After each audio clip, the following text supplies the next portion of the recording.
Welcome back to my YouTube channel. It's me, Flory. For today's vlog ay tungkol sa Google AdSense. Free like the sky, we rise so high. Love will lift us, never fall. Free like the sky, no more goodbye.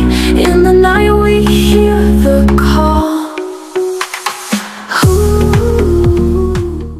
So, ang AdSense ang nagbibigay sa atin ng ads sa ating content para tayo ay kumita. Pero, kailangan natin ng PIN ng Google AdSense. So, nag-fill up ako noon last year, 2024. So, parang half a year akong nag-antay ng PIN pero wala akong natanggap. Kasi nga, nalilito ako. Yung address na para isisend doon yung PIN ng Google AdSense ko ay in-address ko sa Pinas. Pero, yung current address ko dito sa Israel. So, kaya yun, hindi ko alam kung makakatanggap ako o hindi. Yun nga, hindi nga ako nakatanggap kasi half a year ako nag-antay. Walang PIN na dumating sa akin. So, everyday, tinitingnan ko yung aming post box doon sa baba. Ayun, wala akong nakita. And then, nagtatanong din ako doon sa amin, baka nga may post office pa nga, baka may nasend doon, pero wala. So, by January, in-update ko yung Google AdSense ko, and then yun na nga, kailangan i-verify ko yung address ko, pero matatanggap ko daw yung PIN kung saan ang address na nilagay ko. So yun na nga.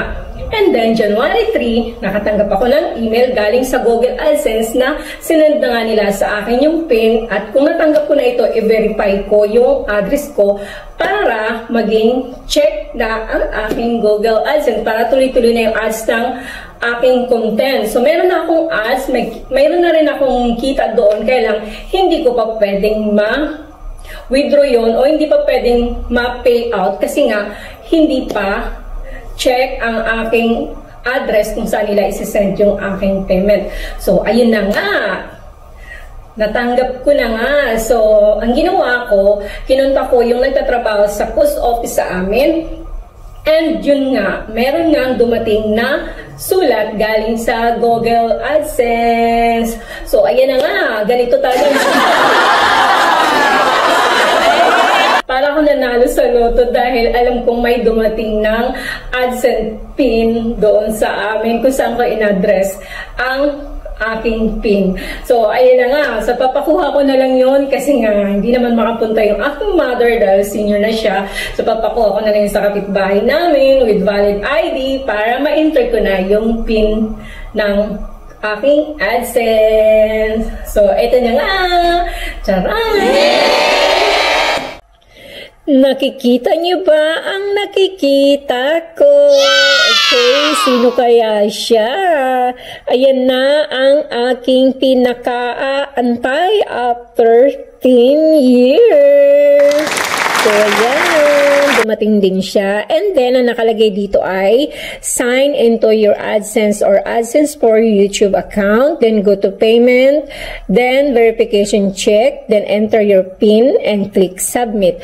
So, ayan, hindi ko na patatagalin pa. Pupunta na tayo sa aking email. Baka ito na ang aking forever.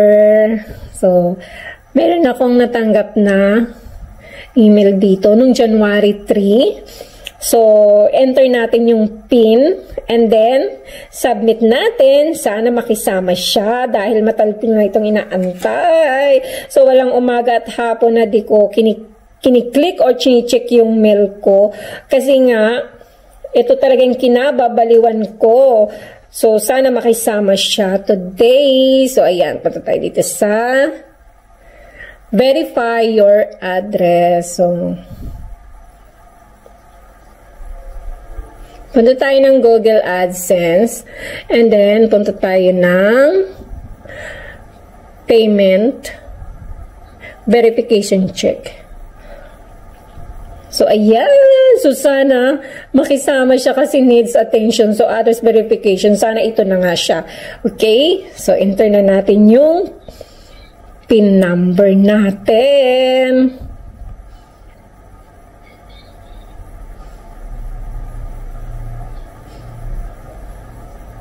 So, submit natin.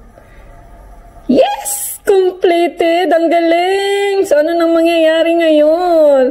So, punta tayo ng check natin yung YouTube studio natin. Kinakabahan ako.